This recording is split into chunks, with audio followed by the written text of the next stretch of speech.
West Virginia Hoops has a top 10 class coming in via the transfer portal and the high school recruiting ranks. We're going to talk about it here on this episode of Mountaineer Moment. This is the Mountaineer Moment, your source for all things West Virginia football and basketball. From pregame to postgame coverage and breaking news, we've got you covered. Let's go. Welcome in to another episode of Mountaineer Moment, episode 228, where we're talking West Virginia hoops. And this is, again, your source for all things West Virginia football and basketball. My name is Troy, and we would love for you to join this growing community of Mountaineer Moment. Episode 228, man, we keep plugging away at this thing as consistent as I'll get out previews and reactions to every single game. And I get that we're not in season, and yet we're still pumping them out. Our fastest growing month on this channel was the month of April. And they only played a couple of games in April in the college basketball crown, and yet this thing continued to take off. And we would love for you to be a part of that growth. So if you are here and you're not yet subscribed on even YouTube or the audio platforms, hit subscribe, leave a rating, drop a like, leave a comment, and I would love to interact with you in the comments, man. Seriously, if you're taking the time to watch what I have to say, just as a fan about West Virginia football and basketball, then I'm going to take my time to respond to you. So thanks for being here. And in today's episode, we are talking about West Virginia hoops and their top 10 ranking according to 24/7 Sports. With 10 total commits, West Virginia is ranked number 10 in their overall recruiting class rankings. Again, that includes both guys brought in via the transfer portal and guys that are coming from the high school ranks, such as the prolific five-star recruit who continues to gain momentum. Miles Sadler is going to be leading the way for this team at the point guard position. So that ranking, again, includes that, and that overall, how that breaks down, that's West Virginia is number 16 among transfer portal class and number 13 as far as high school recruiting is concerned. So what does all that mean? How do they rank up with other teams, in the Big 12? We'll talk about that. And finally, we'll land the plane and say, well, what does this really mean? But the immediate reaction to that is something that I've been saying here on Mountaineer Moment since, we started getting guys coming via the transfer portal. And I think it's a very strong, solid, good marker and good indicator for what West Virginia has been able to do as far as just getting the players that they want, right? How many times have you, as a West Virginia fan, right? Like, if you're being honest, right? And there might be some guys that West Virginia tried to recruit and they just said no, and it never came to our radar, never came on our, to our attention. But how many times as a West Virginia fan were you really, truly big on someone that you wanted West Virginia to get out of the portal, and then that player committed elsewhere? How many times did that happen? Because for me, it ain't many, right? There may have been a name or two. I'm thinking of, the kid from VCU. I'm thinking of the kid from Providence, a couple guards. But neither of those was yeah, he's coming to Morgantown. It was never there certainly for me wasn't any yeah, he's locked in, and then all of a sudden they're gone. There were a couple that, yeah, that'd be nice to have, but it was never a thought of a crushing thing to me where it was we didn't get him, we're toast now. So I'm being honest with you, man. I never had that feeling once of man, we really missed out on this player. But I've had the opposite feeling. I've had the feeling of, man, it'd be really nice if we could get him, and we got him. Yeah, man, it'd be really nice if we got both these guys, right? You remember a couple of the last two commits, Seydou Traore and Josen San in St. John's and Utah. And it was man, I think we can get one. I think we might get one. They both visited at similar times, and it was man, we can't get both those guys. Surely we can't get both those guys. One commits, a couple days later, the next one commits. We got both of them, right? It continued to be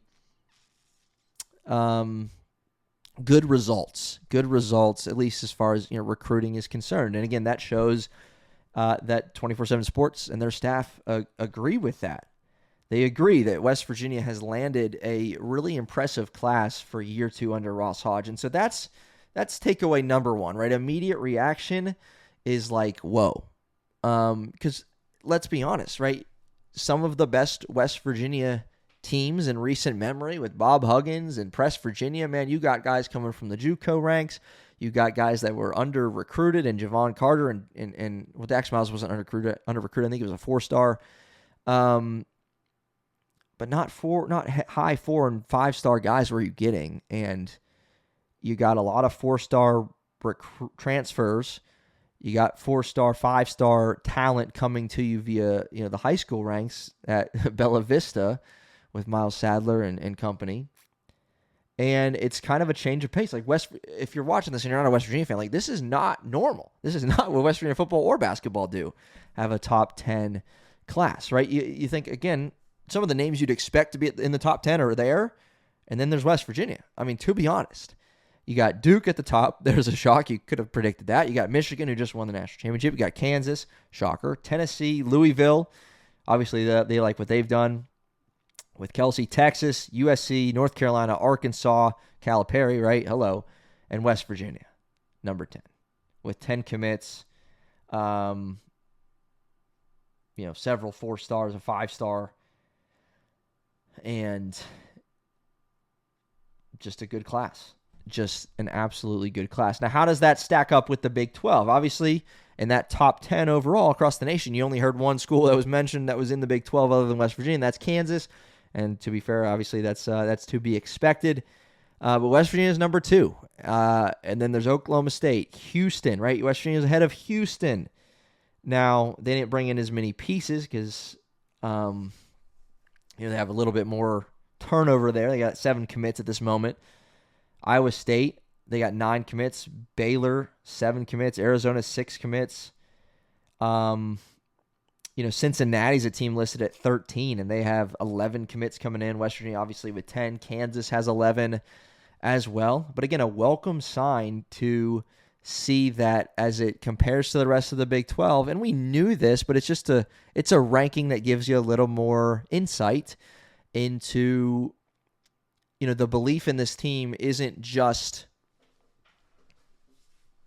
or the analysis of what this team has done isn't just happening in Morgantown. It's happening across the nation because there's legit sources indicating the quality of class that West Virginia and Ross Hodge have brought in. We did an episode not that long ago talking about how much money West Virginia invested, into this program. And I'm going to look, I'll just do a little quick dive on the roster. And if you don't know, right, if you haven't watched that episode, someone, resources would tell you that if someone told you that West Virginia spent less than $10 million on this roster in 2026, 27, they wouldn't even entertain that, right? It's double digits. And last season they were closer to 6 or 7 million. So quite the jump. Maybe it doubled. And you're getting, hopefully, you're going to get a bang for your buck, right? Because obviously those teams mentioned in the top 10, the Kansases, the North Carolina, the Michigan, the Duke, right? Those teams obviously spent money on their roster. Now, is West Virginia spending that much money like those teams are? I don't know. I doubt it. But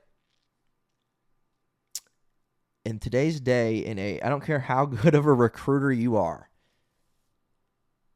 you have to spend money. You have to spend a lot of money. And West Virginia clearly did that, right? You don't land in the top 10. And again, Ross Hodge, a great coach, players coach, they love him. Yusuf Ali and this staff do a great job in recruiting. But at the end of the day, money makes a difference. You don't land in the top 10 without investing more money than you had last season into this program. It's no secret, but just got to spell it out for you in that manner. Now, this West Virginia roster and its makeup, and there are sites that would guess and project what they spent. Obviously, Miles Sadler, you'd have to think that's a pretty penny. Barton Somerville coming over from Florida State, good defensive guard who can knock down shots too. Amir Jenkins was already here at point guard. Finley Bizjack coming from Butler, he had interest from lots of programs. Josen Sannon coming from St. John's, previously Arizona State. He was a double-figure scorer. He had interest. Keontae Graybear, good solid recruit as a freshman. Seydou Traore coming over from Utah, Big 12 experience and Big 10 experience at Iowa. Javen Buchanan, Boise State, former Mountain West 6th Man of the Year, inserted in the starting lineup at Boise last year, had a great year. Ali Doom, one of those bigs, either the 4 or the 5 that he'll play, coming from Bella Vista, teammates with Miles Sadler. Mo Sela coming from Georgia Tech. That one probably cost you a few bucks. Bigs are always a hot commodity in the portal. And that was, truthfully, you can probably go back and watch an episode. That was my first one that I was like, we need to get him. And sure enough, we did. That was a big one. Amadou Saini, who just continues to climb rankings. My goodness, he improved. I don't know. Truthfully, I just saw a tweet, if I'm being completely honest. But Sadler jumped to number 18 nationally in his recruiting class. And then Amadou Saini officially received his ranking and sits at number 64 nationally. And he's a guy that was kind of off the radar, in my understanding of it, and then just climbed and climbed and climbed, and now he sits at number 64 somewhere on a site. I don't know who it was. So I'm sorry about that. But this is a talented roster. We've talked about it, and we're going to continue to talk about it in the offseason. I'm sorry, but we're going to continue to talk about it. But this is notable news, worthy enough to bring it up again, worthy enough to do its own episode again, that West Virginia in the final, and I don't know why it's exactly listed as final, but I saw a couple sites that said it's final for 24/7 Sports as far as their recruiting and portal rankings are concerned. And there's still obviously guys in the portal, more to be done on that, but here we are in mid-May. Their final rankings, West Virginia's in the top 10 overall. And you just love to see it, if we're being honest, man. That's exciting. What does it really mean as we, tie a bow on this thing? What does it really mean? What does this really tell us regarding West Virginia basketball for 2026-2027? I'll give you, I don't know, let's say 4. Let's see if I can come up with 4 things on the spot. One of them is a cop-out because we already touched on it. One, what this tells us is that you spent money on your roster and you're hoping that it's going to work, right? That's one, and it's not 2, but part 1, A and B. You spent money and you hope it works. You don't land in the top 10 by accident. That's number 1 of what this tells us. Number 2 thing it tells us is that stability pays off, right? And we haven't had a coach for consecutive years in a long time. Ross Hodge is gearing up for year 2, and there's stability within the program on the coaching staff. Now, again, you lost some pieces to the transfer portal. You lost your starting 5 and 6 man because they ran out of eligibility, right? We knew that was coming. And so there's a lot of roster turnover. There's a lot of new faces in this starting lineup, all new faces. But there's stability intact, right? You didn't have guys decommit, you did. And, but you didn't have guys decommit as a result of a coaching change and lose your whole roster, and guys out of the portal who said they were coming, now they're not. Right? You didn't lose that. Stability pays off. That's point number 2. Point number 3 is that what it tells us is that your expectations as a Mountaineer fan should absolutely be higher than they were entering last season. And West Virginia did do. And Ross Hodge, why it's, I think, a reason to be excited is with what he had on that roster last season, to finish 500 in the Big 12, to pick up a few big wins, to finish in the top half in the standings, ahead of a BYU team with A.J. DeBonsa, the best player in the country, right? Pretty impressive. Pretty impressive stuff to do what West Virginia did. And not to bash or anything, and we've said this before, but you think about who West Virginia had coming in from Chattanooga and Hunter Huff, from St. Bonaventure, Chance Moore, from North Texas with Floyd and Lorient, from UNCW with Harlan Obioha, from North Dakota with Tracy Nigelstaff, smaller programs. And it was a fun year, right? I mean, you wish you had a few back because you think you would have made the NCAA tournament. It was really great for those guys to end their season with the college basketball crown win. That was awesome. Now, with that said, you're getting guys from some bigger, notable programs. You got guys coming from the ACC and the Big 12. You got guys coming from the Big East. You got, Joe Sansanin coming from a really big, really good team in the Big East in St. John's. The quality of competition that these guys on this roster have faced isn't going to be lacking. And a lot of times with, not to even single out players from last year's team. There were moments, there were stretches of weeks long last season where it was like, that guy doesn't look comfortable. Like, that guy doesn't look comfortable because he's playing against better players than he's used to. This year, I don't think you're going to see that. Now, a lot of it, obviously, success riding on Miles Sadler, a true freshman, is going to come in and hope to lead this program. A lot of it, depending on him to quote unquote work out and play really well, like he can. That's 3. What was number 3? What tangent did I just go on? I don't remember. But fourthly, number 4 thing that this tells us, expectations should be higher for year 2 under Ross Hodge. That was point number 3. Point number 4 is, as I'm thinking of it off the top of my head right here, right now, I'm gonna not a cop out, but I'm gonna say what this doesn't tell us, right? Because there's truth. There can be what this tells us and what this doesn't tell us. What this doesn't automatically equate to is W's, right?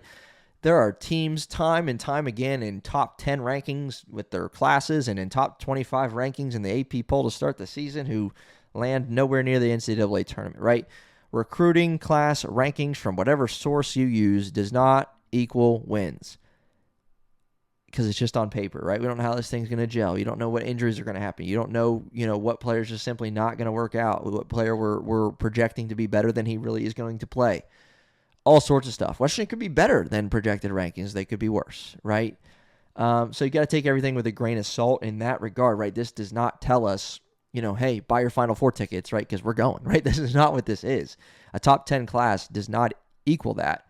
What it does though, is just, again, it's a reason to feel encouraged, right? You'd rather have a top 10 class than a class that's ranked number 57, right? Like it just makes sense. Like your trajectory is on pace to be in a good place, and you like the sound of that. That's a wrap, though, here on episode 228 of Mountaineer Moment. We'll see you next time. Let's go Mountaineers.